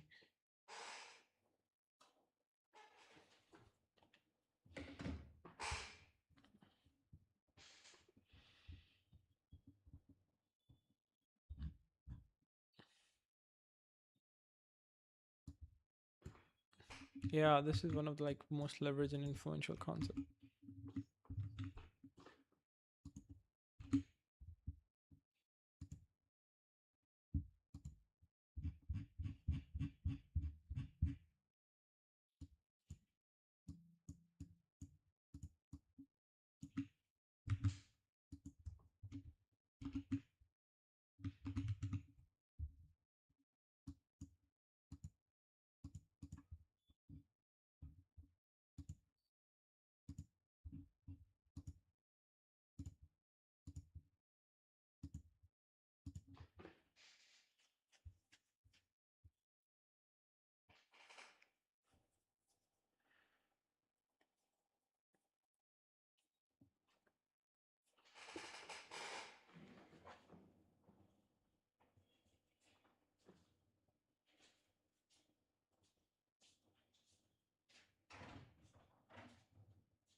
I went to get, to fresh or something.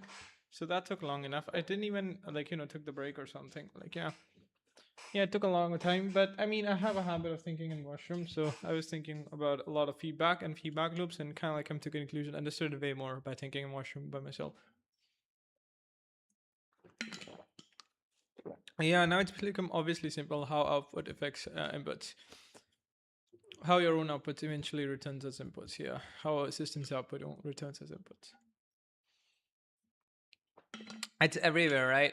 So feedback loops are everywhere in complex systems. So for example, you are logging in. Okay, I really don't want to speak, but I'll still speak. So let's say you're logging in, right? I study a lot less than I think I study. That's because if my sleep was better, my focus would have been better. I would have rested and I would have studied a lot more. If only my fucking sleep was good. If only my fucking sleep was good. But then again, yeah, I have a lot of sleep that's of the past too. I mean, so yeah, I was trying to cover that too, but I guess that can't happen in just 2 days.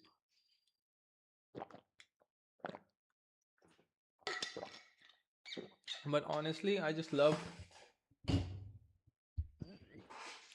I do realize when you eat a lot, you drink a lot. When you work out, when you think you eat, you drink a lot. Like the water demands increase proportionally or something. I suppose.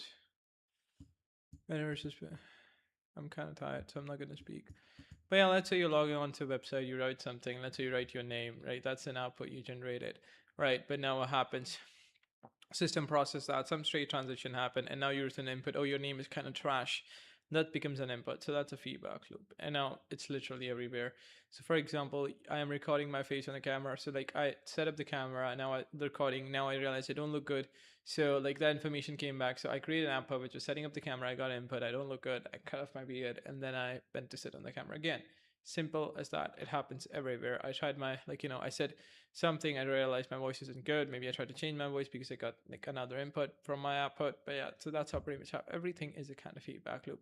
The outputs are constantly getting feedback as an inputs, because that's only then you can understand reality. You look at the pear, you look at the tree and something that's in you understand it. And now what happens, like there was an output that you generated, like the tree was an input, so now there's an output. Let's say you cut the tree, or let's say you try to cut the tree, now there's that's an output right now. Let's say, like, let's not just take that. Yeah, so like you try to cut a tree, which is like an output, right? And then you realize the tree is not able to cut, so that's an input. So you come up with a metal X to cut it, but then you realize it still doesn't work. You come up with a razor to cut it, you realize it doesn't work. So it's like every time you generate an output, you got an input, it works or it doesn't. The input feeds back into the system tries to iterate, and then generates another output.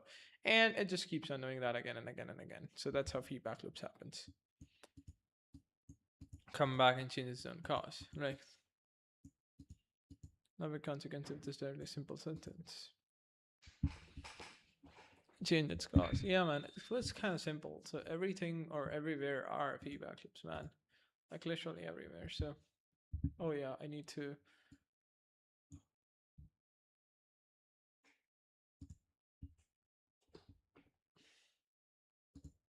What are we doing? Oh yeah, we're watching this. More money spent on tractors and fertilizers and so on. Can I donate them money? Literally, they taught me so much. I want to donate them money. Yeah, I can. I do sound like a selfish bastard, but I just donate them money. I wanna. Like maybe 100 rupees or something. I really feel like grateful for teaching me such a complex concept for yeah. But I guess that's alright. So on more food. There's also land in there, but I'll leave it. Humans tend to reciprocate. I never thought I'm the kind of a person who would ever reciprocate, but realize I would when I feel grateful. For the moment. More food per capita. Health services comes from health expenditures. Let's say dollars per person per year or something like that. And where do those things come from? I would say let's call it economic output in general.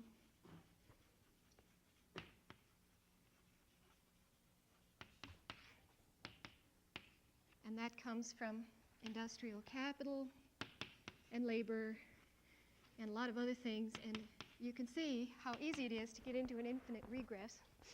Let's put labor in, because there's another loop from population. plus, plus, plus, plus, etc. The model goes on. I just wanted to indicate, I had those graphs, those scatter plots of things versus life expectancy. And this was the causal hypothesis that I drew from the graphs. It's a hypothesis, but this is the way the elements were connected in the model. And if I indicate on here, this is a little illegal when it comes to actual diagramming, where nonlinear relationships would occur. I'll show that by a little squiggle on the arrow. I already said, I showed you some evidence indicating that that's nonlinear and that's nonlinear. Putting in more hospitals won't raise the life expectancy forever. This is also nonlinear because those involve economic allocation processes, and it isn't true that as a population gets richer and richer, it always allocates the same proportion of its riches to agriculture. In fact, it quite definitely doesn't do that. Putting in more fertilizer doesn't give you a linear increase in food. Again, that's a relationship that might saturate. This one's pretty direct math. That's really a definitional relationship. Nonlinearities there and there, too. Well, that gives you an idea of how we begin to find causal relationships and link them together. Now, one other thing I should say about the causal relationships in a system dynamics model, we also, in addition to looking for nonlinearities, we also look for delays. That is, we're aware of the fact that just because you have spent money on agriculture doesn't that fast create more food. It may take some time to develop land, to build an irrigation system, to build the soil up, something of that sort. And so we would, I'll use a little box to indicate a delay on here. We would put a delay in that relationship. The reason that delay is important is that we're interested in the dynamics of the system, how it develops over time. And if we assume that you change something and something else changes instantaneously, and if that isn't true of the real world, then our model is going to have the wrong dynamics in it. Other places where there are definite delays in this model, one is here, and this comes from aging. It's 70-year-olds have a higher probability of death than 5-year-olds. And therefore, when the population is represented in all its age structure, in fact, it takes about 70 years for a new birth to get to a point of high mortality risk. And so there's an inherent delay there. There's a delay here. You put in a hospital, and overnight, everybody's life expectancy doesn't rise. You have to build up vaccination facilities, and you have to essentially get the population up to a higher standard of health care, and that takes time.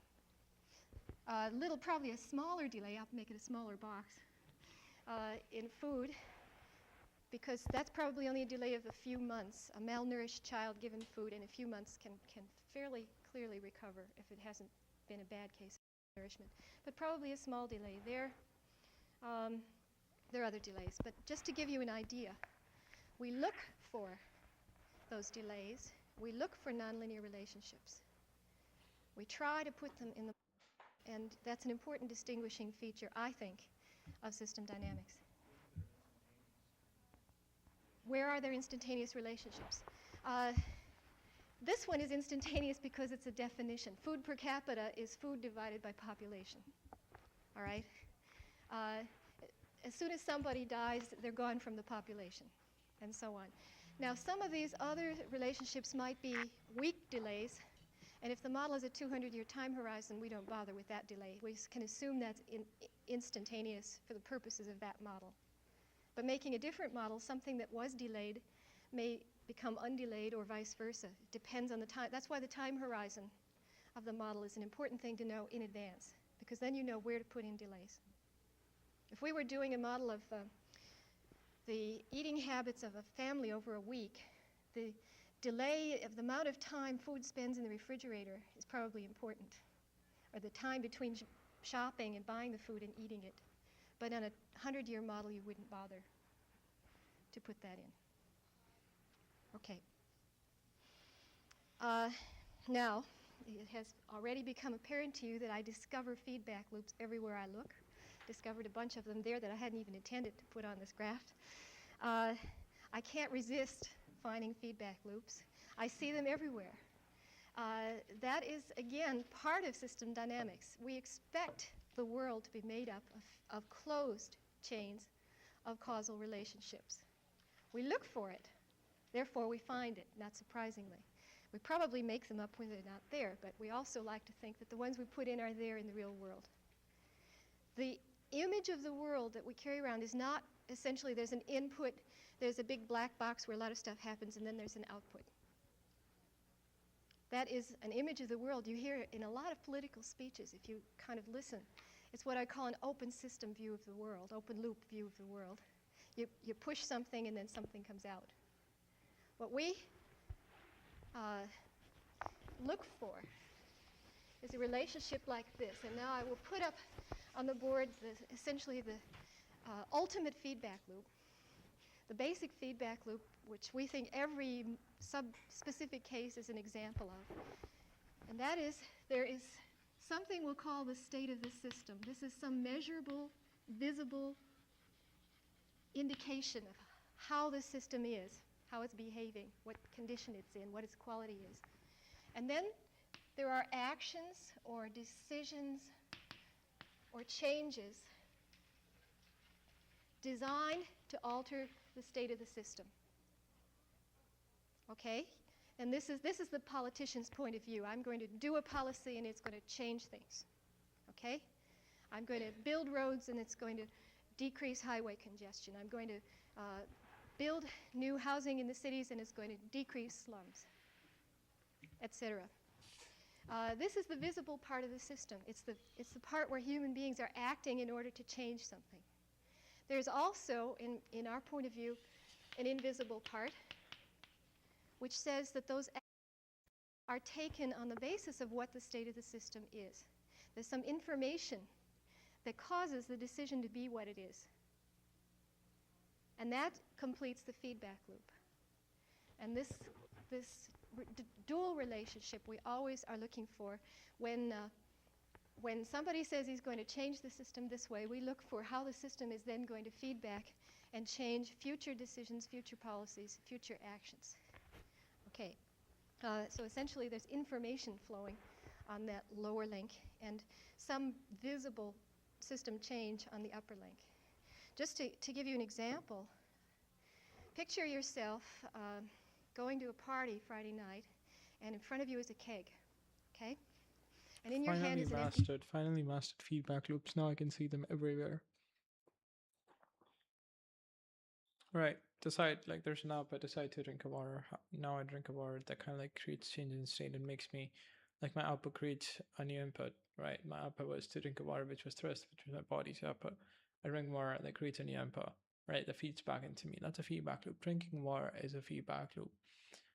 Changing the mic, all right, let's for example, right, yeah, so now what happens is like I did that kind of stuff and now you were listening to me and you're like, oh, put away my headphones, this guy's like, what he's doing or something, like you did that or something.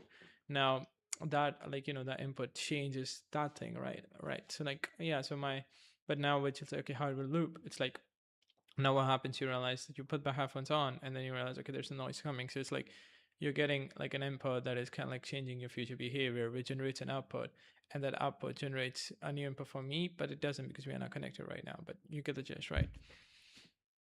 All right. So it's kind of like everywhere, like the pen falls, let's say I decide to play with the pen, right? Like that's what the output that I'm kind of like, yeah, so I decided, and that decision caused the pen to fall, the breaks, and right, yeah, the break, and I gotta receive input that the pen is breaking because of my action, and I feel sad. Causality is looping. All right, the outputs of my brain is feeding back into the brain again, right, through different state transitions, and because of that, my brain is able to reduce uncertainty about the world. My output is feeding onto your brain, which creates some state transition, which, like, yeah, so I do that.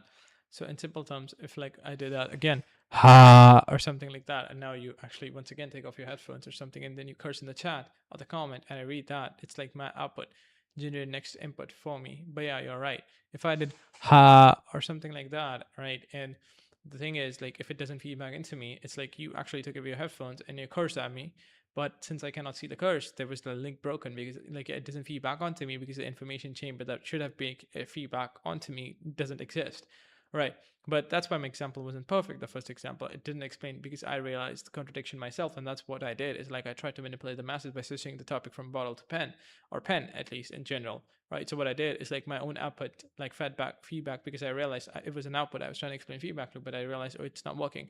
That not working in itself fed back as an input, which caused me to alter my action. See, literally, I just explained feedback loop about me explaining unable to explain a feedback loop. Like literally, like if anyone out there understands what I'm trying to say, their mind should be fucked or something. But if they don't, like, yeah, that's all right. Yeah, so it's like how outputs always are. Even my voice kind of, that's why I kind of stream, right? It's like my output feedback is input. I think there's consistency. I feel good. When I stream, I can see myself, I can hear my voice, and it kind of like allows me to keep track if I'm consistent or not. So it's like my outputs are constantly feedback into me, and like, yeah, one day people would be able to watch it. So there's some sort of visibility, even if no one watches it. So a lot of things happening, right? Glass. Got the picture? Okay. Though I think people would start coming if I have like money in my bank account or something. But yeah, if I'm a big person, but that's only if I'm $100 million or something. But yeah. The state of this system is level of beer in the glass, let's say, which at the moment is 0, right? And you take an action which is to turn the spigot on the keg to fill it up, all right? So this is, let's say, openness of spigot. We'll define that in centimeters or something like that. Okay, that's the amount that you have to turn the thing to make it go. Yeah. So, like for example, if I went to my brother and tell him that this is like a revolutionary videos, right? And try to watch this, the first response he'll make that I pretty much predicting is that, oh, this the quality of the video is so trash, that's why I couldn't concentrate. If I force him, sometimes I can force him to do things, and he doesn't do them, even if I force him. And he comes up with excuse. That's the most likely gonna excuse he's gonna come up. I stopped doing that about a couple of years ago, but I still do it sometimes when I definitely need him to do something for me.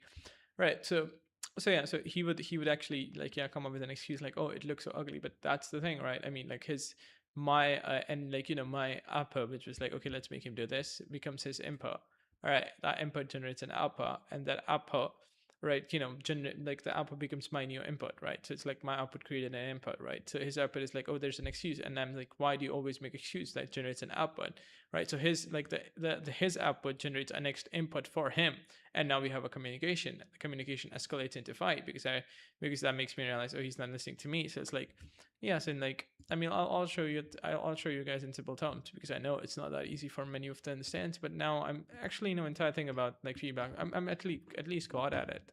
Like I'm literally god at it. I've been studying this shit for like last 3 or 4 months. I'm literally god. I can see it anywhere. Like even like you shaking your dick, I can just tell you, oh, there's a feedback loop going on there too. But because I think, yeah, they are everywhere. Every small thing is a feedback loop. So for example, this is you. Okay, sorry, let's just say this is me. Right. This is my brother. And I think output and input are far much better. And also this is my brother, let's say. And this is me. Okay. Now my style. Okay, why am I making myself ugly or something? Okay, let's just do that. So my output is like, okay, do this for me. So now that's my output. So he receives the output, right? And he says, I'm not gonna do it. So that's gonna like the input he's received, he gives an output. So this is an I and this is an O. This is an O, and I receives an I. That becomes an I. His O becomes an I. And now he said, oh, but then I force him, please do this because I want you to do it. So that becomes another output. That becomes input for him. He's like, fuck off, I don't want to do it. That becomes another output. Now I get angry. How dare you tell me you fuck off or something? So I generate another output, which is like I slap him or something. That becomes his input. He unfleets on the threat. He kind of like tries to run away, or maybe, try to get back at me by telling it to the mom, or that generates his outputs. Right. And then like, I realized, and then I lied to the mom or something. So it's like, this is an entire feed. The only way this communication, like communication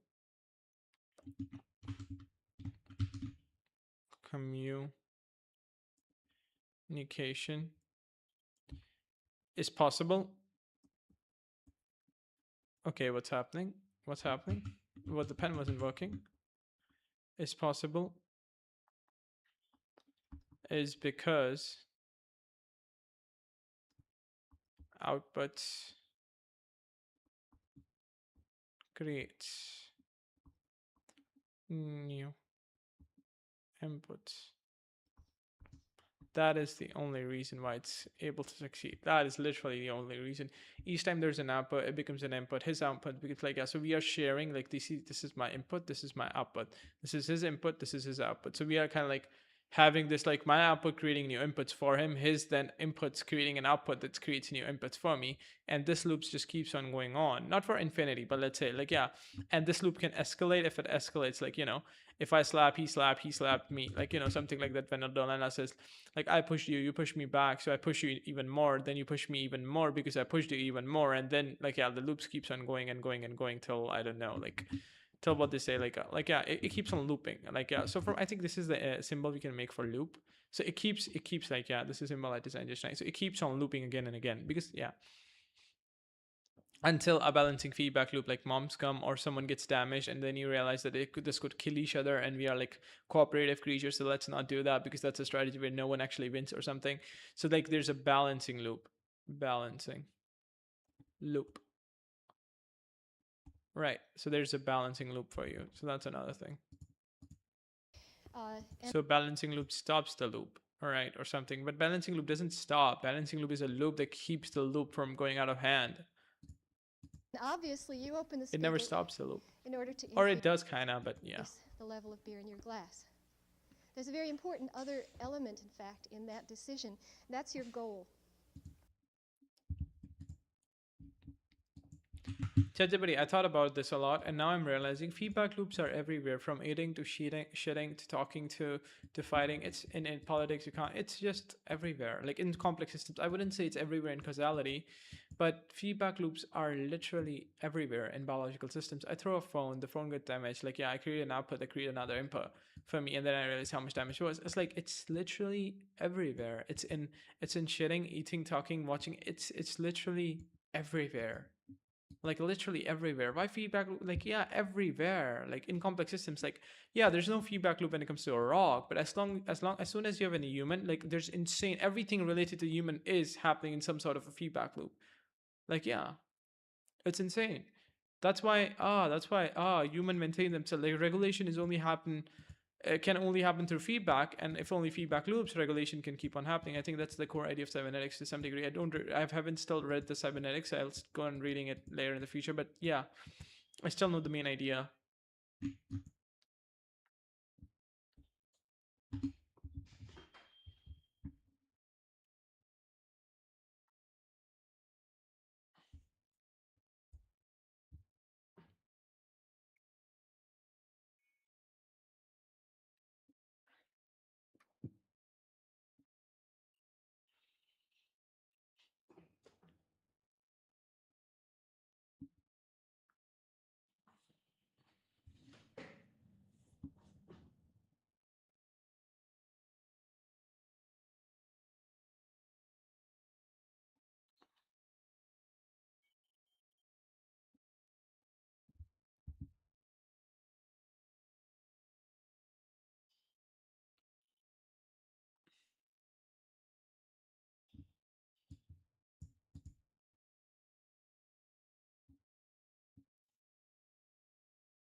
right?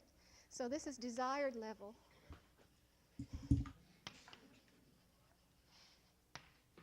And you know how much you want in the glass, and you know how much is there, and that causes you to change the opening of the spigot. Notice what I just said? Cause. That means your decision, your hand movement through your brain, is influenced by the state of the system. And assuming you haven't had too many glasses already, there's not much of a delay in your perception of where the level actually is.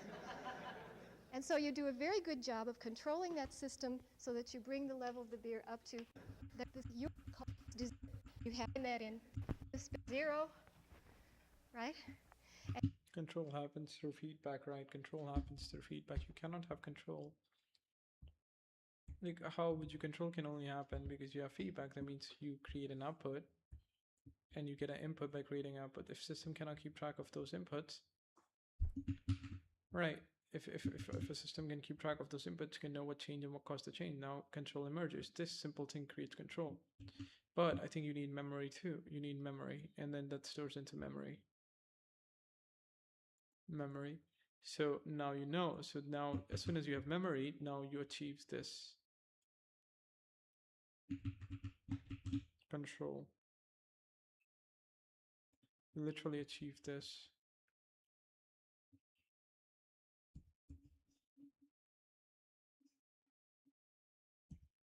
Yeah, this is how you achieve control.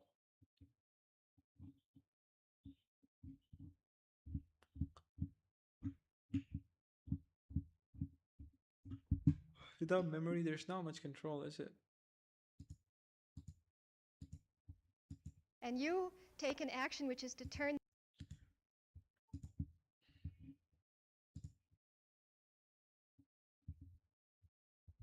Yeah. the spigot on the keg to fill it up, all right? So this is, let's say, openness of spigot. We'll define that in centimeters or something like that. Okay, that's the amount that you have to turn the thing to make it go. And obviously, you open the spigot in order to increase the level of beer in your glass. There's a very important other element, in fact, in Yeah, I stopped listening.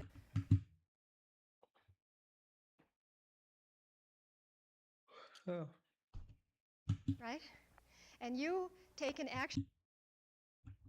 The state of this system is...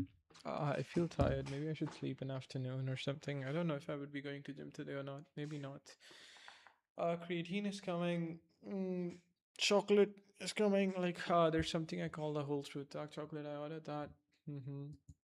This level of beer in the glass, let's say, which at the moment My is study 0. time is still really low right now. If I had slept, I think I could have increased or pushed all the way to 3 hours. But yeah, every day. That's the truth. I don't study much. Like, yeah, just 3 hours of work every day, which is nothing. I mean, like, then 2 hours of physical activity, then 10 hours of sleep. So that's like, yeah, I need to increase that all the way to 6 hours of productive work each day, because I do know that I'm hyper concentrated when I work, but I need to increase it all the way to 6 hours, 6 to 8 hours a day, right, guys? Yeah. In the afternoon when I come from the gym, right? So when I'm free at 6:30, I should get my, like, yeah, and even after, like, yeah, I should get more work done. Right? And you take an action which at least let's aim for 5 hours, right? If, yeah, 5 hours of daily work, productive work, 5 hours. I think that's more than to enough. turn the spigot on the keg to at least for the start. fill it up, all right? So this is, let's say, openness of spigot. We'll define that in centimeters or something like that. Okay, that's the amount that you have to turn the thing to make it go. And obviously, you open the spigot in order to increase the level of beer in your glass. There's a very important other element, in fact, in that decision. That's your goal, right? So this is desired level.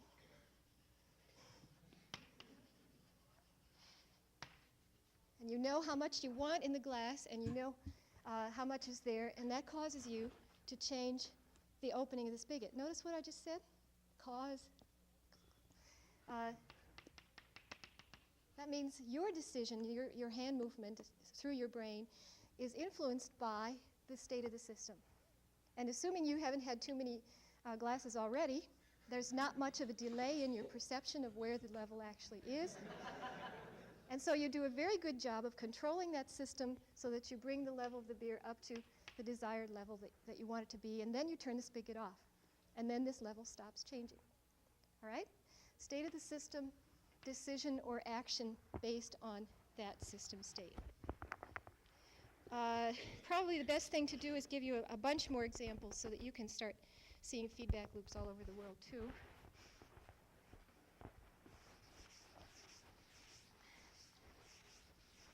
By the way, as I go, I should tell you whether they're positive or negative feedback loops. As you open the spigot, what happens to the level of beer? Goes up, right? More open, more beer.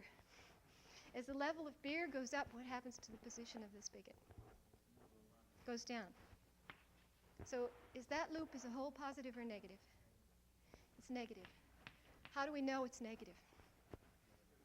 Well, there are a couple of ways of telling. The mechanical way is to add up mathematically, multiplicatively, all the signs in the loop. And if there's an odd number of negative signs, it's a negative loop.